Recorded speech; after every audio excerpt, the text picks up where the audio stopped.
Alors, Le suivant. le suivant, il pose des problèmes aussi. Le nom pose des problèmes aussi. Le nom pose des problèmes aussi. Le nom c'est pose le des product problèmes. owner. Product owner. Je me souviens qu'en 2006, j'avais lu un article de Brian Marick qui parlait du product director, le directeur de produit, qui m'avait bien plu.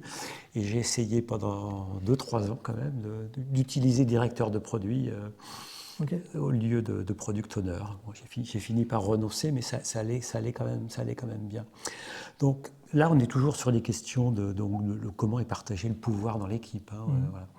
On a vu avec le Scrum Master qui faisait en sorte de le déléguer aux coéquipiers. Oui, on pourrait dire l'équipe, c'est le comment. Ouais. Le Scrum Master, c'est la neutralité, le système, le cadre. Il délègue alors. Avec le product owner, on a quand même un point de pouvoir particulier, puisque donc c'est quelqu'un qui est dans l'équipe, mais qui a ce pouvoir particulier sur le produit. Voilà, sur ce qu'on peut appeler le quoi. L'objectif, ce qu'on va faire, et le pourquoi. Les choses à faire, le résultat. Donc il a une influence sur le résultat qu'on va obtenir, puisqu'en entrée, il va orienter sur ce qu'on va faire, en fait, dans l'alimentation de l'équipe. Est-ce que peut-être qu'on dit aussi directement, puisqu'on parlait des noms, on peut l'appeler le product manager aussi, c'est pareil. Aujourd'hui, on va l'appeler le product manager très certainement. Non, après avoir écouté la masterclass, mais... et tout. Oui, alors. Oui, ça serait bien, parce que des fois. Parce qu'il y a justement un imbroglio entre la fonction, le rôle, et puis il y a eu quand même dans cette histoire de l'agilité, les entreprises qui ont voulu faire semblant, qui sont majoritaires, ont essayé de transformer le Scrum Master en chef de projet. Ça n'a pas trop fonctionné. Ils ont pris le Product Owner et ils ont essayé de le transformer en chef de projet aussi. Parce que lui, pour le coup, comme tu dis, il avait un pouvoir un peu officiel sur le quoi et le pourquoi. Et ça a été leur problème de 2015 à 2019. Puis ils ont eux aussi réussi peu à peu à s'extirper de ça, normalement. Alors, je rappelle que tout au début de Scrum, le Product Owner n'était pas dans l'équipe. Il était extérieur jusqu'en 2005 à peu près. Il est vraiment venu dans l'équipe en 2005. Alors pourquoi il est venu dans l'équipe ? Parce qu'on en avait besoin de façon. Il était utile pour prendre des décisions tactiques en fait dans l'équipe. S'il n'était pas dans l'équipe, ça poserait des problèmes de temps de réponse évidemment à ces décisions tactiques qui doivent être prises. Oui, des validations, des réponses, des choix, des arbitrages, tout au fil, parce qu'on n'arrête pas de dire ce Scrum c'est une itération, mais dedans il se passe plein de choses, Il peut y avoir plein de décisions à tout moment, C'est pas juste au début ou à la fin.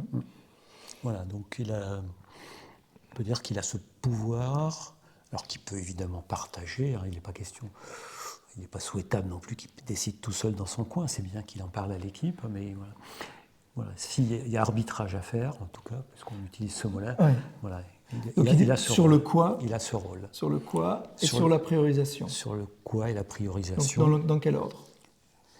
Sur le quoi et la priorisation. Alors, ce que tu appelles le quoi, c'est le contenu et la priorisation, c'est dans quel ordre on le fait. Pourquoi je le veux et dans quel ordre on le fait. Le quoi, on va dire que c'est une alimentation qui vient. Donc, quand tu veux dire il a un rôle sur le quoi, c'est d'éliminer, de dire non à certaines parties de quoi ou de.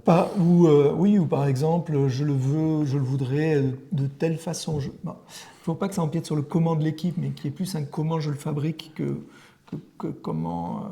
Là, il peut y avoir une zone trouble sur le comment et le quoi. Mais, on y reviendra dans les stories, effectivement. En tout cas, qu'est-ce que je veux ? C'est lui qui. Alors moi, ce que je dis, c'est qu'il en est responsable. C'est-à-dire qu'à un moment, il faut qu'on se dise, il faut que ça soit affiché ou qu'on sache qu'est-ce qu'on veut pour qu'on le veut dans quel ordre. Et c'est la responsabilité du product owner. S'il veut le faire de façon très collégiale, table ronde, brainstorming, on le fait tous, il peut. Bien. S'il veut le faire seul dans son coin, il peut. C'est débrouillez-vous, mais il en est le responsable. Et des fois, quand on fait une chasse aux sorcières, ça arrive dans les entreprises. Qui est responsable de la réussite ou de l'échec ? C'est le product manager ou le product owner. Parce que tout d'un coup, c'est lui qui a qui a cette partie de pouvoir. On peut le rassurer, comme ça va être une approche itérative incrémentale, imaginons il y a une première itération qui foire, une deuxième qui foire, ça veut dire qu'on n'a rien validé, ou que rien ne marche, ou qu'on ne réussit à rien. Et donc, les dégâts sont jamais énormes, donc on reste zen, il n'y a pas de punition de trucs. Justement, c'est une des forces de l'agilité. Logiquement, il n'y a pas d'effet de masse là-dessus. Mais moi, je pointe bien que c'est le responsable parce qu'aussi se cache derrière souvent le fait que c'est quelqu'un qui vient du côté du métier. Et historiquement, on a une sorte de col bleu, col blanc où tu as les nobles, c'est le métier, tu as les gueux, c'est le développement. Je caricature, mais on a quand même cette histoire, beaucoup dans les entreprises françaises. Et on a l'habitude du métier qui dit faites-moi ça, donc. Et si ça ne marche pas, c'est votre faute. Non, là, tout d'un coup, il y a un recentrage où on fait partie de la même équipe, et même en tant que quoi et pourquoi, parce qu'il valide, il priorise et il valide. Oui, c'est bien ce que j'ai demandé, et oui, je suis satisfait par le résultat. Il ne teste pas forcément, bon, c'est un autre sujet, donc il le porte. Tu es d'accord avec ça? Je suis d'accord et je propose de revenir un peu sur les attitudes et les compétences, les capacités et les exigences qu'on peut attendre d'un product owner.